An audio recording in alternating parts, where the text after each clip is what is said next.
বিষ্ণু ওং বিষ্ণু ওং বিষ্ণু ওং তদ্বিষ্ণু পরমং পদং সদা পশ্যন্তি।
আনন্দী, দিদি, দিদি ভাই, দিদি ভাই, আনন্দী,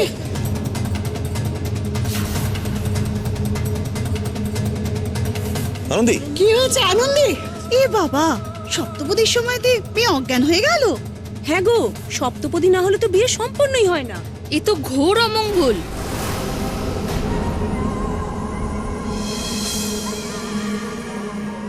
না, আর কোনো অমঙ্গল আমি আনন্দের জীবনে হতে দেব না। এই বিয়ে সম্পূর্ণ হবেই।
তুই এখান থেকে একদম উঠবি না, একদম চুপ করে বসবি এখানে। আমাদের ভয়ই পাইয়ে দিয়েছিল। এখন ঠিক আছিস? ঠিক আছি আমি। আচ্ছা ঠিক আছে, এনিওয়ে তুই এখানে শান্ত হয়ে বস, আমি আসছি একটু। দেখ তোরা। বলছি যে দিদি, আনন্দের কিছু হয়েছে নাকি? ওর চোখ মুখ কেমন লাগছে? না না, ওর কিচ্ছু হয়নি। কিন্তু তুই এখন এখানে কেন? শোন না, যাবি মেয়ের কাছে? চল না। না না, যাব না। ওমা, কেন রে?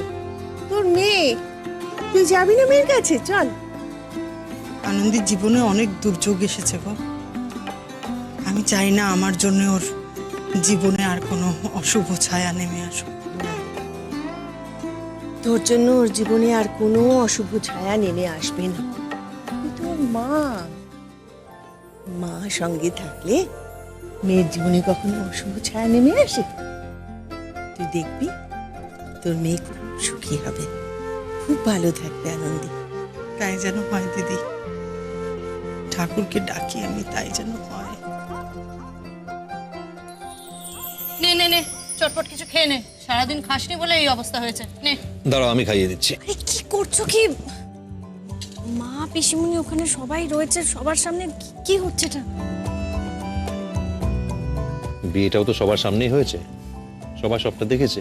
এখন আমরা লাইসেন্স, কোনো ব্যাপার না। খাও, আরে মুখ খোলো। হ্যাঁ হ্যাঁ, আরে খাও।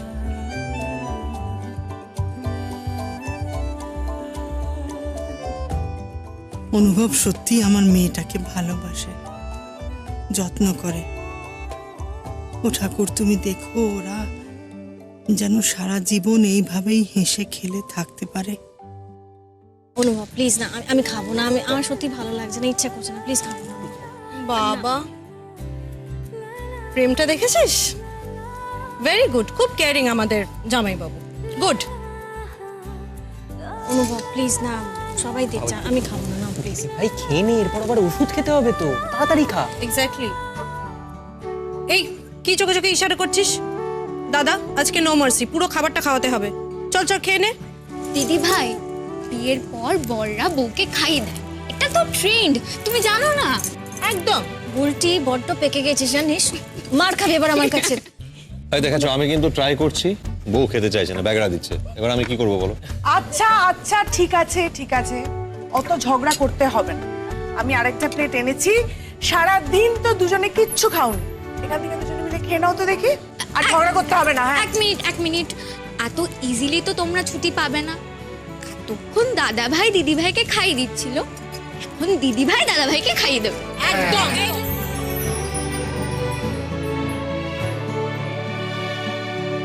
ঠিক আছে ঠিক আছে, এই না, আমি খাওয়াতে পারবো না।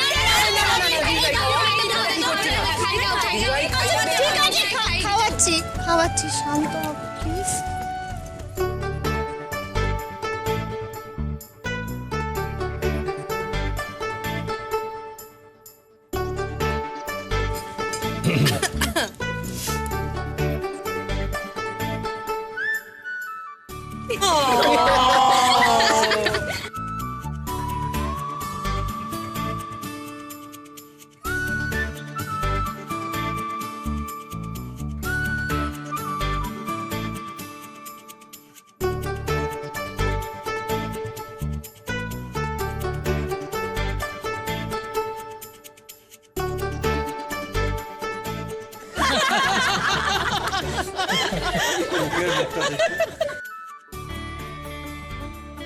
তোমরা সবাই খেয়েছো তো বাবা?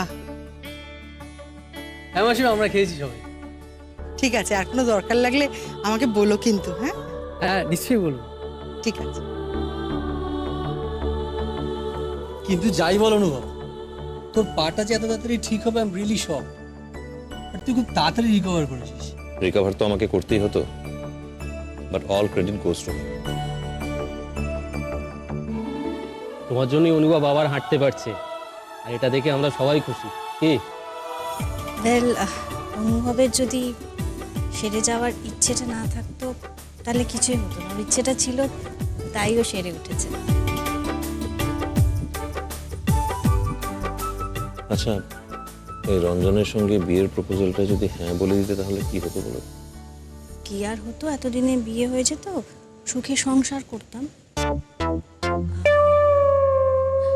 ভাবছি যদি এখন উনি আমাকে প্রপোজ করেন, হ্যাঁ বলে দিই ডাক্তারবাবু। দেখো তারপর কেমন লাগে। ও এই ব্যাপার বুঝি। হুম। শোন না, সৌনক তো এলো না, ও আসবে বলেছিল, ও আসবে কিনা কিছু জানিস?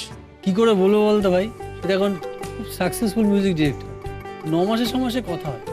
আরে না না, আমার সঙ্গে কথা হয়েছে, আসবে বলেছে।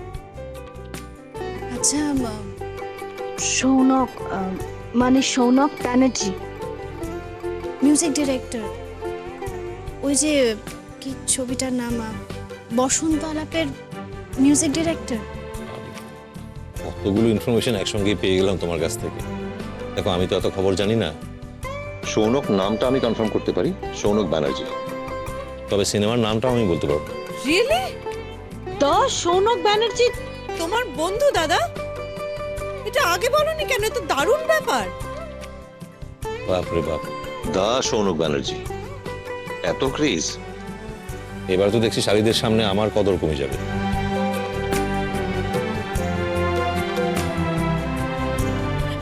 না না না, সেটা কি করে হতে পারে?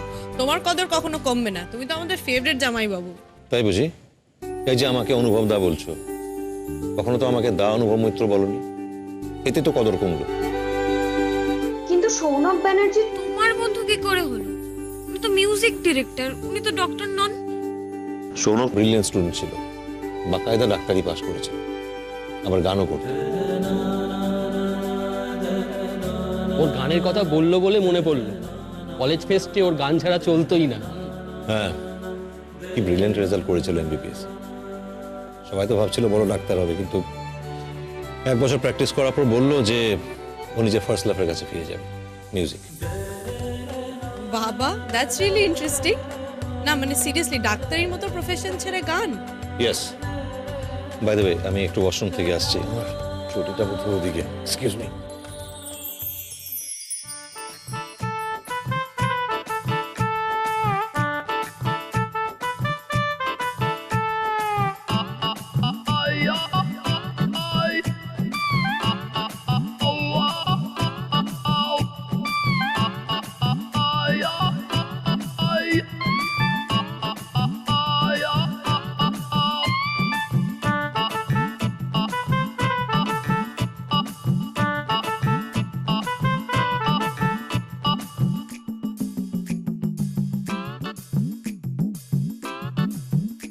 আচ্ছা, কোথায় গেল আবার চুরিটা আমার? কিছু খুঁজছো দাদা? হ্যাঁ, আমার চুরিটা এখানেই ছিল, এখন খুঁজে পাচ্ছি না, কোথায় গেল কে জানে। হবে এখানে, দেখো না। দেখতে পাচ্ছি না তো। তোমাদের বাড়িতে কোনো চুরি চোর আছে নাকি? এই আজে বাজে কথা বলছো কেন তুমি?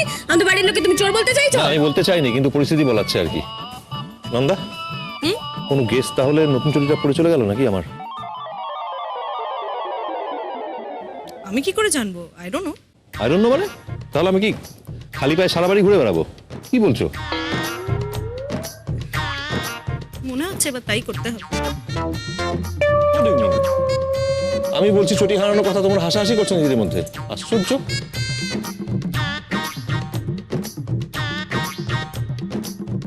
পিসিমণি, শোনো, কি হলো কি? দেখো আমার চুরিটা এখানেই ছিল একটু আগে, আমি রেখে গেছিলাম, এখন দেখি চুরিটা নেই। ছুটি নেই? হ্যাঁ। সে কি রে? কি হলো, তুমি আবার হাসছো কেন? আমার চুটি হারিয়ে গেছে।